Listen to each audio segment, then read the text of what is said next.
તાપી જિલ્લામાં સાર્વત્રિક વરસાદ છે, જળબંબાકારની સ્થિતિ। આ દ્રશ્યો આપ જો સોસાયટી અથવા તો શાળા છે, આ આશ્રમ શાળા કે જ્યાંથી વિદ્યાર્થીઓને એક પછી એક બહાર કાઢવામાં આવ્યા।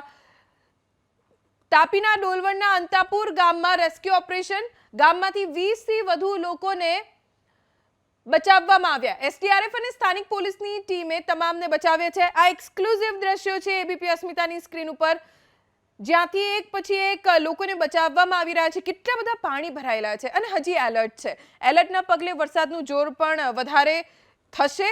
આવો જ વરસાદ હજી પણ વરસવાનો છે, જેના કારણે નાના નાના બાળકો સાથે વાલીઓ પણ છે કે જેઓ એક પછી એક દોરડાના સહારે બહાર નીકળી રહ્યા છે। શાળામાંથી બાળકોને બહાર કાઢવામાં આવી રહ્યા છે, વિદ્યાર્થીઓને બહાર કાઢવામાં આવી રહ્યા છે। જે નાના નાના બાળકો છે તેમને તેડીને તેમના વાલીઓ બહાર લાવ્યા છે। એક પછી એક દોરડાની મદદથી કોઈ પડી ન જાય તેની ખાસ તકેદારી રાખીને બાળકોને બહાર કાઢવામાં આવી રહ્યા છે, કેમ કે હજી વરસાદની આગાહી છે અને સ્થિતિ વધારે ખરાબ ન થાય, બાળકો ફસાઈ ન જાય ને એવી સ્થિતિ ન થાય કે બાળકોને લેવા વાલીઓ પણ ન આવી શકે।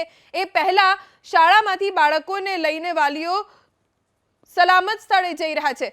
દોરડાની મદદથી વ્યારાની મિશ્ર શાળામાંથી બાળકોનું રેસ્ક્યુ કરવામાં આવ્યું, જેના દ્રશ્યો આપ એબીપી અસ્મિતાની સ્ક્રીન ઉપર જોઈ રહ્યા છો। હજી પણ હવામાન વિભાગની આગાહી મુજબ આ તમામ વિસ્તારોમાં વરસાદ વરસશે।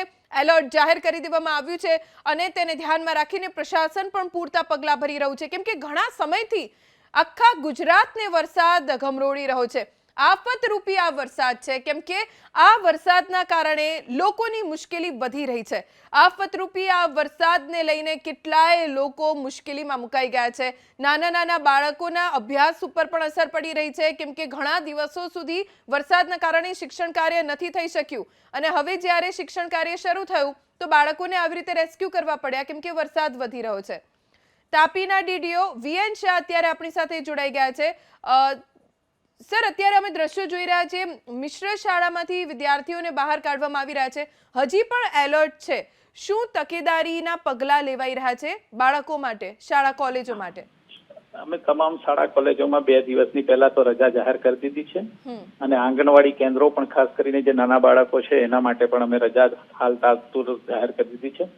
ઉપરાંત ખાસ કરીને ગઈકાલે સુબીર અને ડાંગમાં વરસાદ વધુ થયો છે, એ સંદર્ભમાં અમારે ત્યાં વ્યારા અને ડોલવણ તાલુકામાં વધારે અસર છે અને હાલમાં લગભગ 3 ગામોમાં 5 જણનું રેસ્ક્યુ કરવું પડ્યું છે અને એક અમારે પંચોલ કરીને જે ગામ છે ડોલવણનું, એમાં પણ અમારા બાળકો આશ્રમ શાળામાં છે અને પાણી આજુબાજુ આવી ગયું છે, પણ એને અમે સેફ જગ્યાએ ફર્સ્ટ ફ્લોર ઉપર રાખ્યા છે અને એના માટે અમે કાર્યવાહી કરી રહ્યા છીએ।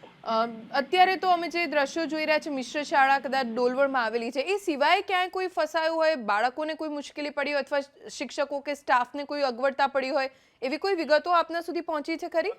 ફક્ત પંચોલ ગામ એક એવું છે કે જ્યાં અમારા બાળકો સ્કૂલમાં છે અને એ આશ્રમ શાળા છે, એટલે બાળકો ત્યાં જ રહેતા હતા, પરંતુ એ લોકોને તાત્કાલિક અમે યોગ્ય જગ્યાએ સેકન્ડ ફ્લોર ઉપરની જે છે ત્યાં ખસેડી દીધા છે અને ત્યાં અમારા સંબંધિત સ્ટાફ અને બધા હાજર છે અને એસડીઆરએફની ટીમ પણ અમે ત્યાં મોકલી દીધી છે અને એસડીઆરએફની મદદથી અમે એને બહાર કાઢી દઈશું।